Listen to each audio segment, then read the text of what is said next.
Hello my loyal companions, welcome back to the channel and to another episode of Rogue Revealed, the series where I take you through everything you need to know about Rogue Company. In today's video I want to let you know the 5 biggest mistakes that I see newer players making within Rogue Company, but honestly this doesn't just apply to new players, I see everybody making these kind of mistakes every once in a while as well. If you do go on to enjoy, make sure you leave a like and subscribe to the channel, but for now, let's get into it.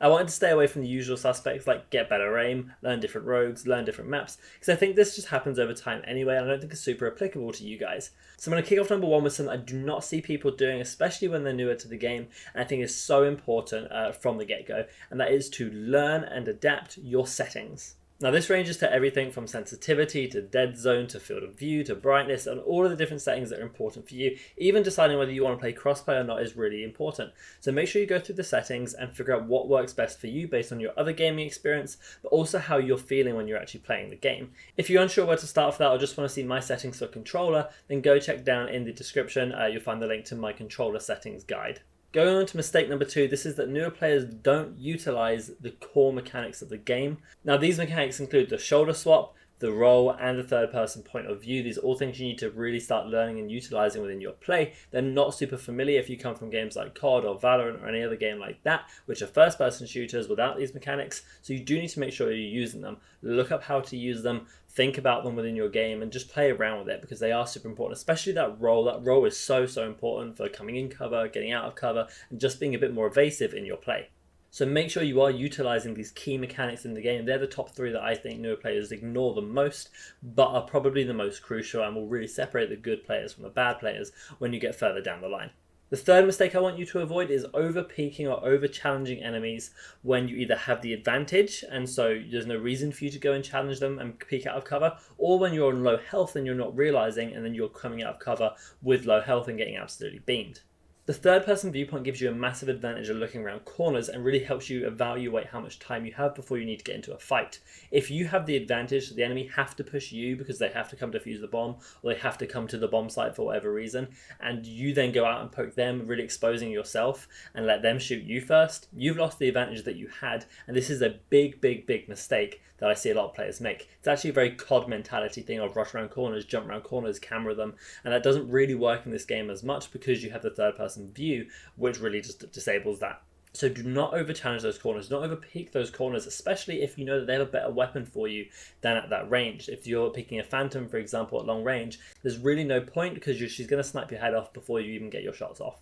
And this also, again, as I said, applies to challenging people when you have minimal health. Your health regenerates in this game, so give it the chance to do that. I, in fact, made this mistake earlier today where I over-challenged someone on low health and I lost the round because of it when I could have clutched it out. These things do happen and you have to be really mindful of them, so make sure you're not over-challenging, peeking around corners when you shouldn't. Think about when the best moment is to appear from this corner and get the kill that way.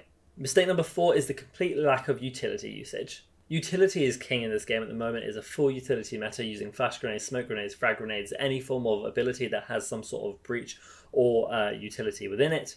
You need to make sure you're using it. Is what kind of separates Rogue Company players at the moment is those who can use utility really well and those who cannot. When you're new to the game, it's the best time to start building on these early mechanics and getting them just used to your playstyle. So using utility really early on is going to be nothing but beneficial to you. Yes, it might kind of complicate the game slightly because you're having to think about this as well, but the start of the game is the best place to do this. Learn good habits and go forward in the game with a really good foundation. And the last mistake that I really want you guys to focus on avoiding is not focusing on the objective in the different game modes. Every game mode so far has some sort of objective you need to consider when you're playing it, whether it be demolition to defuse or plant the bomb, whether it be strikeout to control the King of the Hill type zone, or extraction to hack the different neutral objective. You need to be paying attention to this and trying to figure out what your goal is, whether you want to be going for the objective or just slay out, but also think about what the enemy team are going to be doing, because if they're playing around the objective and you're not, that's going to put you at a disadvantage. Particularly, you need to be careful of the timers. This includes bomb timers for defusing or planting, round timers, or in strikeout, that last life tickets timer where you only have 1 minute when you're on 0 lives, and if they hold the whole zone for 1 minute, you lose the round even if all of you are still alive. So you need to make sure you're paying attention to the timers, pay attention to the objectives. It's really well displayed up on the top of your map. So do have a look, pay attention, and your game will massively improve if you do this. Okay then guys, that's going to take us to the end of the video, and these were just the 5 biggest mistakes that I see newer players making. There are more mistakes, and if you want a bit more guidance on that, of course subscribe to this channel where I put out daily guides for you to improve at Rogue Company, and also come check me out on twitch.tv/RadtharGaming to see live game commentaries and come ask me questions about how I'm playing and see how I'm playing, even in tournaments, which is a completely different ballgame. All the links for that you'll need are in the description below, but for now guys, I hope you have a fantastic day, and remember, be loyal, be brave, be relentless, and I'll see you in the next video.